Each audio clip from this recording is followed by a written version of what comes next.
And then we have a question from Pankaj. He says, "Thank you for this webinar. It's very informative. My question is, how can we measure and analyze marketing ROI across marketing channels that do not provide some sort of analytics platform?" I think there's always a way. The question is how. And if I had more specifics of their business and their channels, then for example, you could. That's why radio stations say mention, Mike Lindell, whatever. I just came up with a name. I don't even know who Mike Lindell is.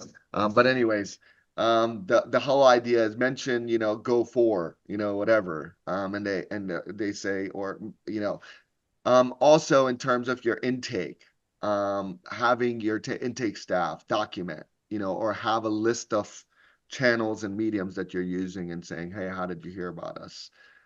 So I think there's a way to measure. And now there's kind of very unique tools.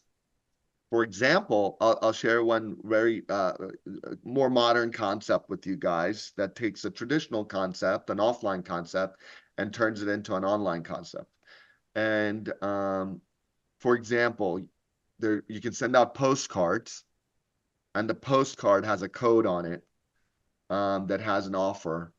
And when the person goes online and enters that code, that postcard is associated with that code, and now you have tracking on what was traditionally a hard asset that wasn't trackable. More often than not, the only way you could track, direct mail or some sort of, hard asset is when that person brought that offer to you. But in this case, they might not even bring it to you, but you would be able to see if they even opened it or engaged the offer. They don't even need to come to you. As long as they go online and engage the offer, you could get data and analytics back. So, we were talking about priorities and Marstudio signature process. At the core is Almighty brand.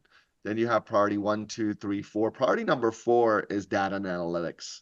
It's a very important priority, and then that closes the loop between the four satellites because you use data and analytics to improve your P1, 2, 3. But it's important to track the data. It's important to correlate the data with the marketing medium in order to track it, so that you Mhm. can see that and those client acquisition costs and be able to measure the results.